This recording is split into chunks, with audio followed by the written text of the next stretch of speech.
What up friends, Liron here, thank you for joining me in another video. In this one we're gonna paint this.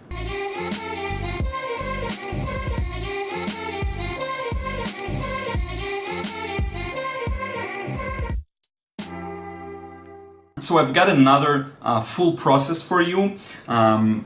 This one I don't have the drawing stage because I just didn't record it. I only have the painting stage, but I still hope you will find some value in it. I really struggled with the initial wash and all the greens. I still find that the greens is something that really challenges me, but I still got to a good result, and I think it's another great example of how even when things in the beginning don't go your way, the more you layer on, the less significant they become. Okay, so early mistakes, depending on the type of mistakes, can be not as detrimental as some people think. If you miss the highlight, it can be a little more detrimental just to the final effect. But if it's just a wash that wasn't as even as you wanted it to be or something like this, you can sort of bring it all together by using the darker values and the following layers. Okay, so let's get started with the painting process. Okay, so apologies again for not getting the drawing in there. Luckily, the drawing is relatively simple with this one. All the buildings are kind of in the distance, so it's characterized by a lot of parallel lines, a lot of... you don't necessarily have to know perspective, and so it's just easier in many senses when the buildings are a bit at the back. So I'm starting to work here on the first wash. Just a lot of green, and sometimes I'm not sure where to start it, because I could start just from the center or from the, but usually choosing a corner is a better idea, I guess. Now you'll notice how I mess up quite a bit here in the negative painting around the buildings, and also just in how fluid the wash is. I should have probably mixed a little more paint, but that's not even the main reason why I didn't get quite the result I wanted. I would say one reason was just that I was trying to achieve a very dark value, because in the reference the background is fairly dark, and I kept mixing and mixing, and I just couldn't have it dark enough, so I just added some more pure paint and more, which made the wash be a little less wet, and so there wasn't enough bead. It was drying up on me in some places, and this is what caused it to maybe not be the most perfect wash, but it's really a great example of how it doesn't matter always. So now I messed up with the house on the side of the... I kind of hate when that happens, because it's really hard to fix, and I didn't even think about using a tissue to dab it off or something, which is odd, but I just decided to change where the building ends. So anyway, now I'm going back there to where the washes started drying up. But as I mentioned, as you'll see, it's not a complete disaster, so yeah. The video is real time. I did cut out some of the mixing because it was a bit redundant, and some breaks and things that nothing interesting really happened. And so you see just the main interesting parts that I actually do something of the painting process, because yeah, with the drawing I usually don't have to edit as much because I'm just drawing, I'm using the pencil, but because of the higher complexity of watercolor, you know, sometimes you're off camera, you're wetting the brush, you're drying it on a towel, you're doing all sorts of things, so there are some dead moments, quote unquote, and so yeah. The paint I'm using right now, this is actually Undersea Green, which is a green that I started really liking. I don't remember the exact components. I did review it on my video on the secondary set by Daniel Smith. It's just a green that I find really beautiful. It works really well in these cases if you want to combine it with the Quinacridone Burnt Orange that comes in that same set, so you can get both the trees in the background and the roofs that are a little orange-ish. So it's just a really cool combination to work with, and it's paint that I didn't use so much up until now. and I still have the 3 tubes that are all 15 milliliters. And so I thought, you know, it's high time I start using them.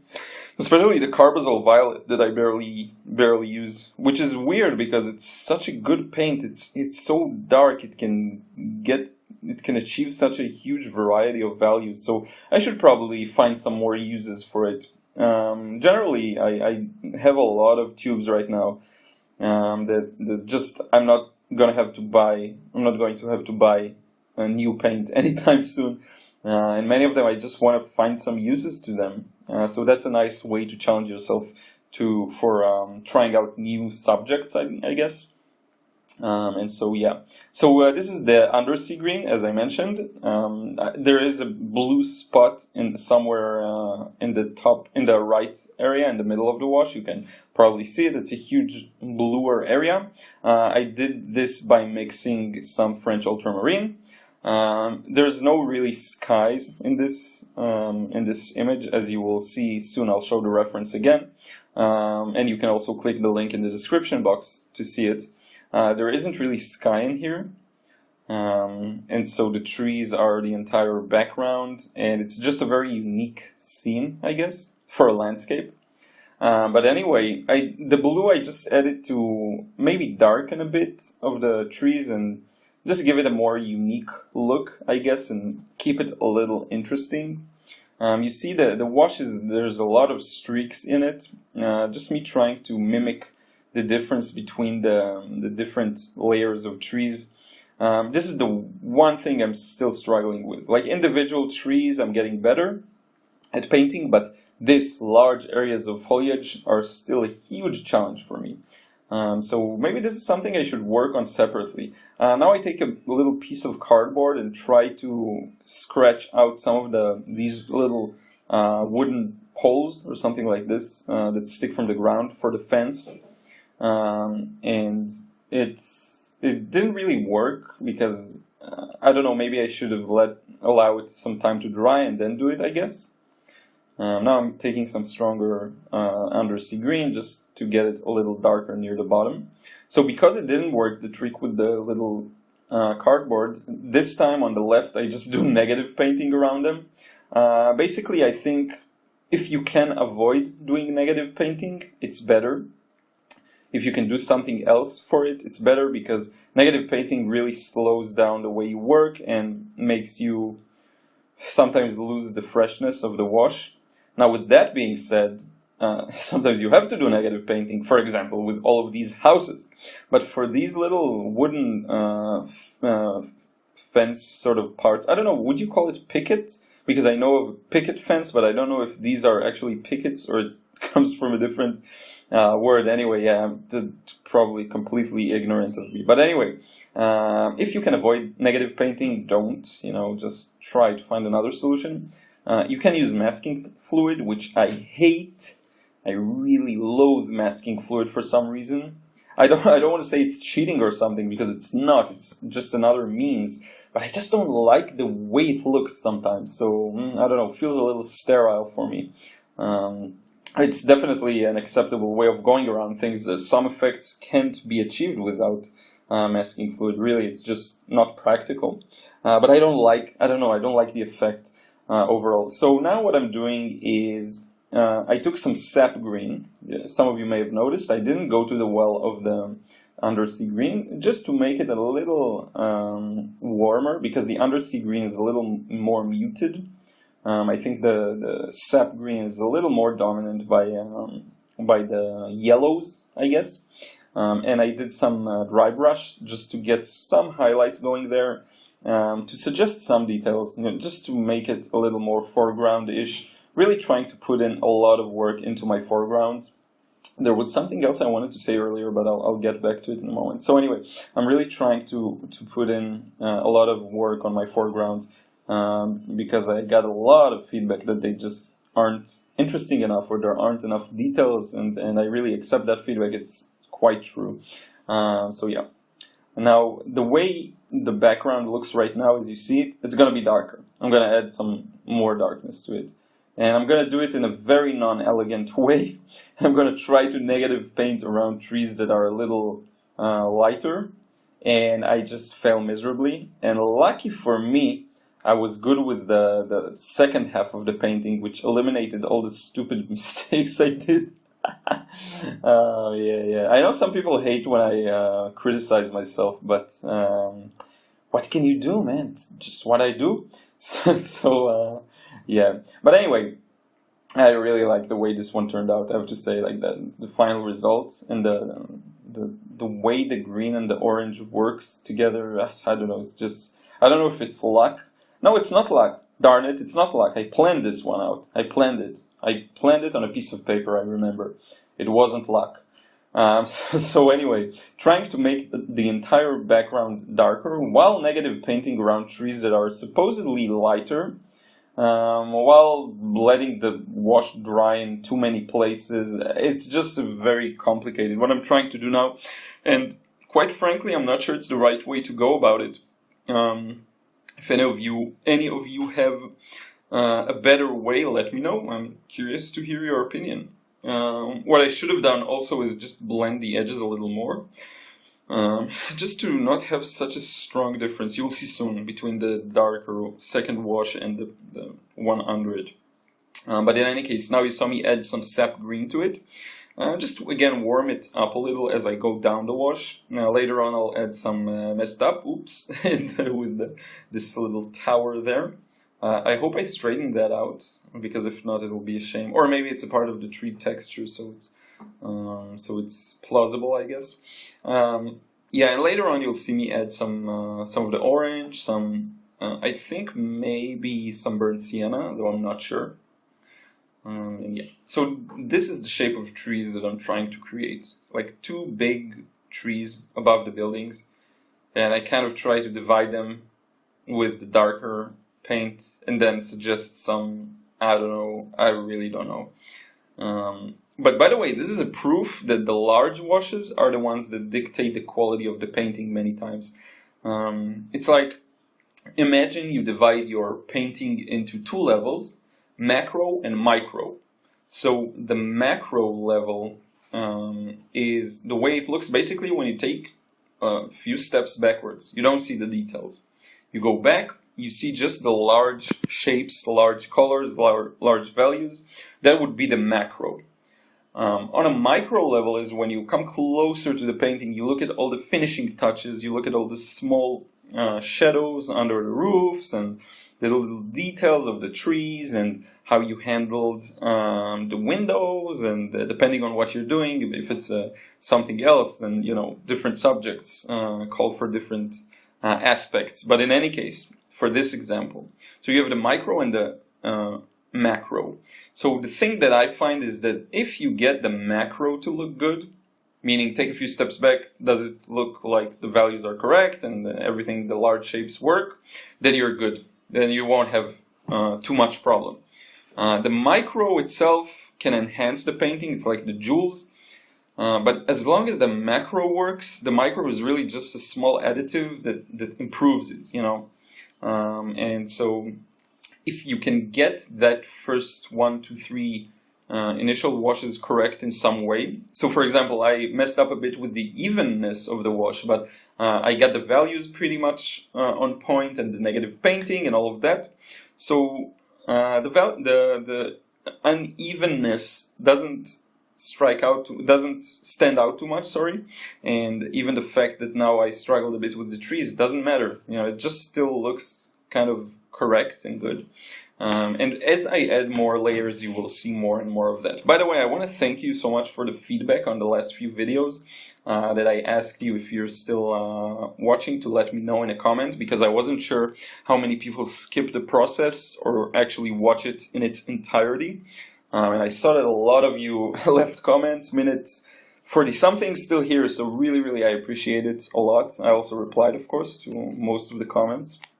But yeah, it really means a lot to me to know that you're listening. And it's funny because when I don't have the camera in front of me, it's so easy to just go on these long rants and talk about tons of things, especially when I have the painting process to talk about. So I'm happy to find that you enjoy it, and I'm actually thinking about how I can leverage that ability, because when I when I do this in front of a camera, there are some other aspects that I just need to improve in, I guess. I can't just go on and on and on all of the time. You know, I don't know why, but it's just easier when I can play around with stuff. I don't have to keep an eye contact with any lens or something like this. So I don't know, maybe this is an idea I got a while ago, just maybe doing a podcast or something like this, but I don't know, just talk about art. I had a few crazy ideas to start interviewing artists as well. Try to get to the big ones, and like some well-known ones. And even like other channels here that are big, to just interview them for you. I think it could be really interesting to have someone else ask them questions. So we'll see about that. I'm really thinking about where this channel can go in terms of the contents, and I think magic happens when two people that aren't usually interacting are interacting, so we'll see. In terms of the bottom right area, I did some negative painting around those little poles, wooden bars from the ground, because I wanted to do that because I found out that it didn't work, the whole scratching effect, so I just applied it to that side as well. And what I'm doing now, this area on the bottom left is really significantly darker. And so I just try to add in some more darks. Now the logic is that this part is closer to us compared to the top area, so I added some warmth to it. Okay, I added some mainly I guess it was New Gamboge, and I don't remember if it's burnt sienna. I was too busy in the rent that I didn't notice, but both will warm it. The New Gamboge I think would have a better effect in this case.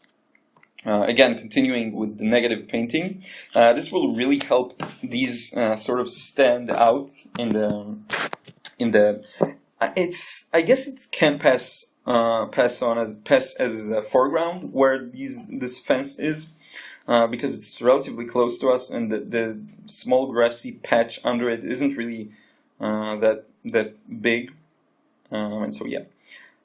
So one thing that I do want to get, I'm not sure if I do it again, but okay, so some areas are a little still too light and they jump out too much, so I just use a weak mixture to sort of even them out and bring them back a little, bring them, yeah, I guess, bring them forward. I did it to the top part as well. Sorry, I cut it, I don't know why.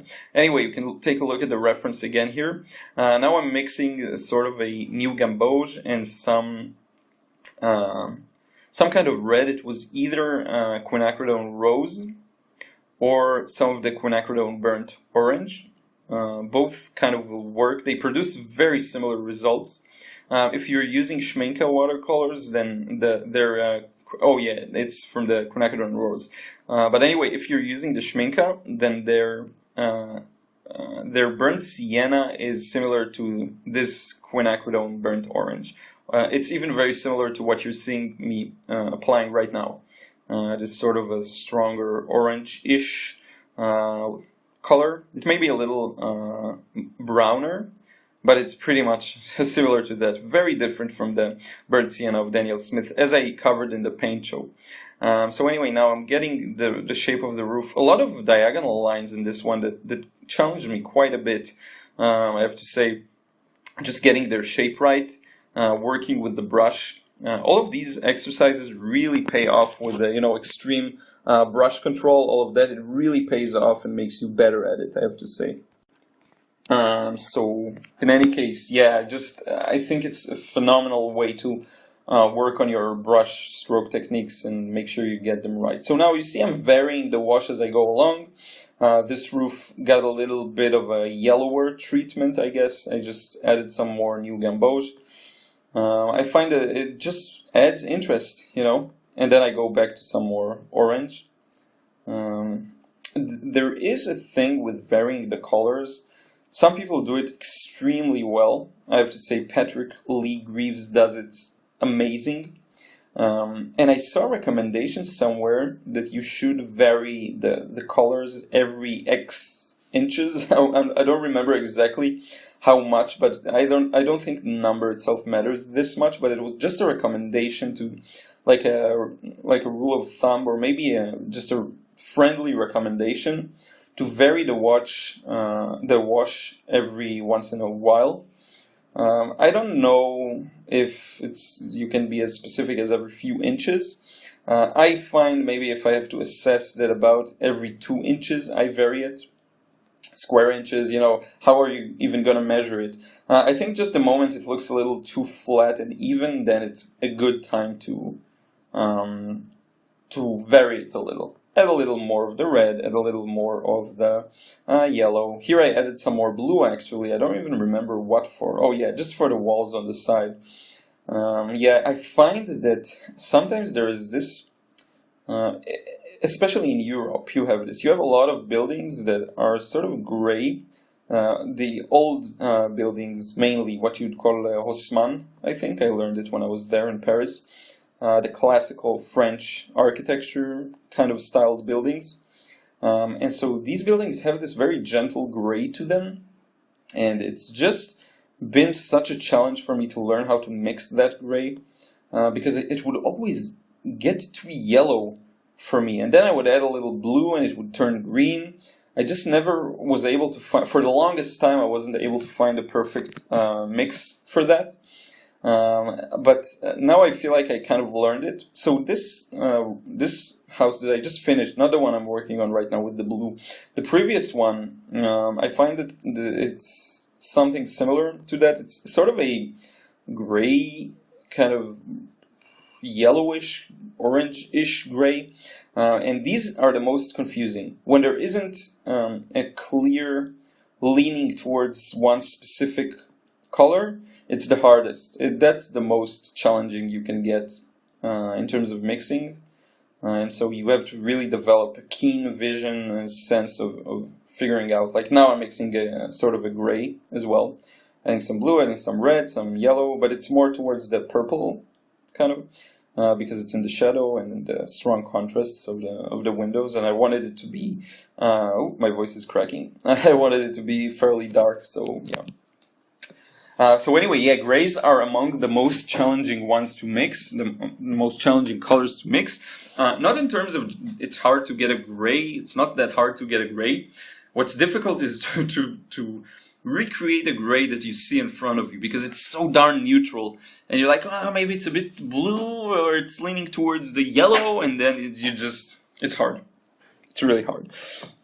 So yeah, maybe I should do a separate Liron rant about gray colors video. Yeah, that could be a nice topic. By the way, I have a really cool idea for videos that I'll start making. It's just, I don't even know how to describe it, but it's just visually pleasing videos, kind of. You'll see. I'm not sure if it's really different from what I'm doing right now, but I'm thinking of just doing it. You'll see, it's really cool. Yeah, I just remembered a really cool thing I learned when I was like in 2nd grade. That creates really beautiful patterns and spirals and weird stuff like that, and it's just a really cool idea. It's one of those devices that you put a pen through and then you spin it around and you get this spiral shape or spiral pattern. I forgot the name of it. Something with graph in the end. Yeah, if someone remembers, leave it in a comment below. There's a lot of videos of those running around. But anyway, yeah, it's gonna be a little different, my idea. So now I'm mixing in some Sap Green with, just thought about something funny now. I'll tell you in a moment. I mixed some Sap Green with Ultramarine, French Ultramarine, to get that sort of emerald-ish green, grayed out green for this building. You will see it again in the reference later on. I'm actually quite pleased with it. Maybe it just needs a little more blue that I think I added a moment later. I just thought about the sap green, that it's just like when you say that someone's a poor sap. So I don't know why it made me laugh. I was like, Sap Green, poor sap. I don't even know. I think it's spelled the same way. That's funny. Yeah. So anyway, now I'm getting that building on the right. It's quite yellow, so I'm mixing this sort of yellow orange thing here. So you see, I'm not really too adamant about the colors I choose. I'm just trying to make them varied, some warm, some cool. keep the washes a little varied, and that's good enough for me. But I do think that to make that next step of achieving higher levels of realism of the colors, I'll probably need to just get better at color mixing. I actually I just drove back from Tel Aviv to my house here, and I thought about something really cool. I just was able to characterize the two things I want to work on the most. By the way, now I'm doing some dry brushes of this orange thing above it, just to bring it a little closer to us, to warm it up. So I thought about the two main things I want to improve, and it was really easy for me to characterize them. So one thing is the color matching, because right now my colors work together, they're harmonious, it's all good, but it's not realistic enough as I want it. And the second one is simplifying and making my style a little looser. Because what I want, and I really did sort of a self-analysis on why I'm attracted to specific styles of art like the Joseph Zbukowicz and Alvaro Castanet, and I got to the point, to the idea that I like the fact that they create a realistic scene, but if you look up close, it doesn't have a lot of details. It's not really realistic. I mean, if you look up close, you can see it's a painting. But from far away, again on the macro, it looks amazing. It looks amazing from the front too, up close too, because the impression is just such a smart way of making it. You know, if you can suggest something and make people believe it's real, and not have your art like stylized too much for my taste. You know, there's nothing wrong with stylized art. Nothing wrong with the more illustration kind of thing. It's just I'm talking about what I want to achieve for my own style. So if you want to stay a little farther from that, this is what I find amazing in their abilities. And the two main things I want to work on is how to loosen things up to make it a little more impressionistic and not try to imitate reality per se, and also get the colors to work better. You know, they're currently working with one another, but they aren't just enough realistic for my taste. Okay, so this is just what I wanted to say. This area needs a little darkening, so I added some green to it. Here you can look at the reference, take a quick look at it. It's gonna disappear in a few moments. No, but you can always open it on a separate window. So yeah, it's just really. Just show you this wash needs a little more darkening, and also sort of softening the edges, not to create too weird of an effect. Just trying to build it up slowly, adding a little more and more. I got this advice a while back. Someone told me to not get rid of all of the highlights of the page, which I did here. I left the white, the paper white. And so it's really good advice, because you just lose some of the value range, and I just tried applying it. It's not always possible, I guess, but with this one it was. And I have to say it makes a difference, because what happens is if you get rid of all of the whites, you're left with a more limited range of values.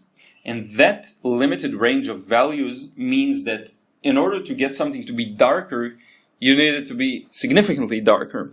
If you would preserve the white, you'll get a really light one on one edge of the spectrum, so you'll only need to go a little darker to get it to be darker, if you get what I'm saying.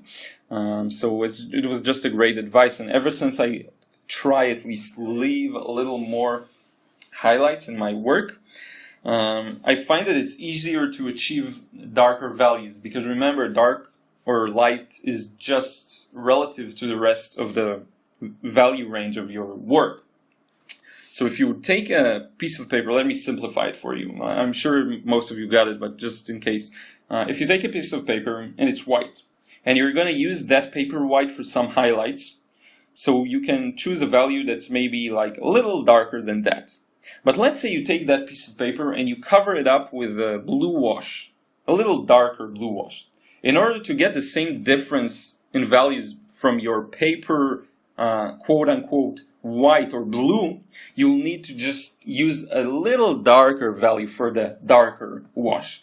Okay, so you just squeezed your value range, and it's just not a smart decision as long as it makes sense for the particular work. Okay, so yeah, just what I wanted to say. So this one is a good example because I preserved the whites.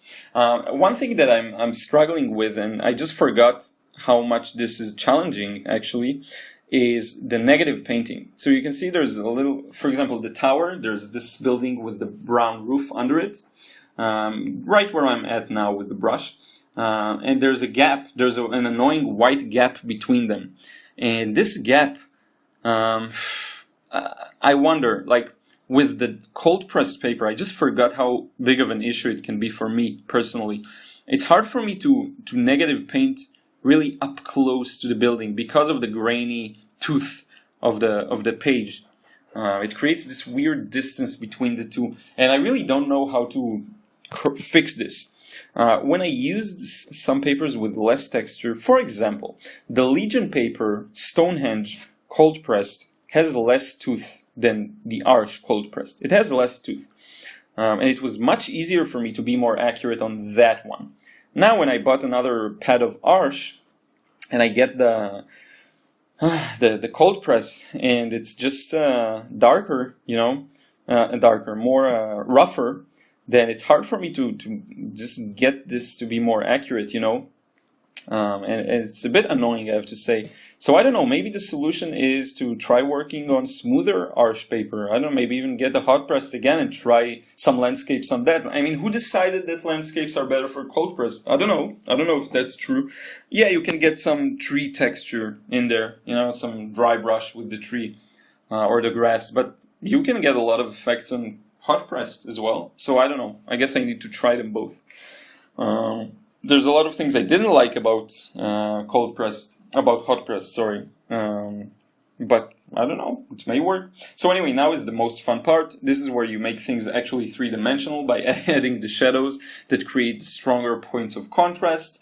I'm doing this using a mixture that it's not gray, but it contains all of the weird primaries like the Quinacridone Rose, the New Gamboge, and the French Ultramarine, but it veers towards the brown, meaning it veers towards the Quinacridone Rose and New Gamboge. Okay, so it's like a very dark version of an orange with some blue in it to neutralize it. So yeah, and I just like the way it turns out. I like this combination. I think it works better than if I would have used the cool dark blue, I guess. Today I posted on Instagram, and it's not really today, but at the day of recording this narration, I published a looser painting that I think I really nailed the whole cool warm thing. So it's just a really cool one. I mean, not a really cool one, but a really neat one. It's not actually cool. So anyway, yeah, now you can see how all the roofs pop, and suddenly it makes a little more sense, all of the shape of all of these buildings. Now the light comes from the right, and this is a really cool effect to get in there. So if you look at all the roofs, you will notice how the sort of upside down V shape, the right side of the V shape has a larger shadow cast to his left, while the left side of the V shape has a smaller shadow. That's because light comes from the right. Okay, I hope that made sense. You really notice this on the building I'm working on right now. On the right side, what I'm doing right now, there's a thick shadow, but on the left side, it's a very thin shadow. This is just if you observe it in real life, you'll see that's how things happen. So because the shadow cast by the right side of the roof in this specific example is just larger. So yeah, now I'm adding some windows, you know, trying to keep it loose, so I'm just putting them in there. There's a few balconies. I will switch to a more orange one and put them in there later on. So now I just want to create some differentiation with the most foreground layer of foliage, which is the one I'm working on right now. I'm significantly darkening it just to bring it more to the front. Now the advantage with glazing is I didn't even change the mixture. I didn't change to a blue or a green. I kept it the same brown, and because it's just layered on top of it, it still feels green. You see, I'm going with my brush to that brownish mix, and it works well because again you can still feel the green under it. Okay, so this is good. You can of course change to a more green or something, but I find that it enhances it, and furthermore this mixture I'm using right now is warmer, and so it's nice. It helps bring that foliage to the front a little more. Okay, so that's the rationale behind using it, I guess. It's interesting. This video will end up being about 40 minutes long, so about 20 minutes usually account for the drawing part, because usually my videos are about an hour. These long demos are an hour and 10 minutes, maybe an hour and 5 minutes. So this one is about 20 or 30 minutes shorter. So that's the drawing time, 20 or 30 minutes, I guess. So it's interesting. I was sure it's less, but turns out I'm really taking my time with the drawing. So that's a good thing. So now I'm darkening a little more the left sides of the buildings. As I said, light comes from the right. And there wasn't enough difference in there, so I just put it in there. And you can see how it helps better define the shapes of the buildings. You really see this in the building at the bottom, but also on the one I'm working on right now. And this one as well. And notice how beautifully the blue shadow on the left and the orange of the roof really work well together. I really like this combination. With the Undersea Green also it works wonderfully. What I like, again, just going back to that Undersea Green, is that it works really well with the Sap Green. They're just, you can use them both, and they are relatively harmonious because they are quite similar. I don't remember what it is, but the Sap Green, I will do a comparison video between Sap and Undersea Green. I believe the only difference is in the blue, or in one of the yellows. It's like Undersea Green is made of, I believe, 3 different pigments, and Sap Green also 3. So the difference, I believe, is just in one of them. One of them, either the yellow or the blue, one of them is just different for the Undersea Green. Can't remember for the life of me which one it was. But anyway, yeah. It's a topic for a separate video. I'll talk about it. I can literally go through my drawers and find both of them, but then it will take my attention away from the video and I won't notice, and so it's better to do that another time. So anyway, now it's done. I'm just signing my name. I find that when I am pleased with a painting, I'm really happy to sign my name, and when I think it's crap, I don't. I just forget to sign it. So this one is definitely, I'm pleased with it. And this is it. Now you're gonna see the final result as it is, as it looks closer to what it looks like in real life. Okay. So friends, this is it. I hope you enjoyed this sort of, to me it felt like a quick painting. I really just went wild with it, let myself do whatever I kind of want to. I'm really unhappy with all of the background. Just large areas of foliage really challenge me right now. Yeah, anyway, I wasn't sure if I should share this or not, but if someone can learn a bit from just from this painting, or maybe learn what not to do and how to at least try and get a little more of an even work going on here. So yeah, I just hope it can help you in that way. As well. Probably should have approached this a little differently, but anyway, yeah, just a fun result showing you that if you just continue, you can pull out something out of your painting, even if it's not perfect in the beginning. As long as you get some of the shadows right and the drawing was good to begin with, you can pull out some of it and bring out some beauty in it. I like it. It's just, I can technically see why the way I approached these areas isn't the best it could have been. But anyway, yeah, there's a lot of stuff I really like here, like the dry brush. I like all the shadows on the buildings and the roofs. I like the little bit of yellow here in the foreground. So yeah, really pleased with this one. Should probably add like a few grass blades going on like this. Which I will do probably after finishing this video. So anyway, let's change the angle and wrap this up. So friends, final result. I hope you enjoyed seeing this process. I hope you had fun with it and that you really learned a few practical tips that you can take on with you. I'm actually very pleased with the result of this. I love the way the blue shadows are on the left, this particular part here. You can see here the blue shadows. I just think they look really good, and I find that the more I look at it, that many shadows are very blue, have a deep blue or maybe even purple sometimes, but more towards the blue.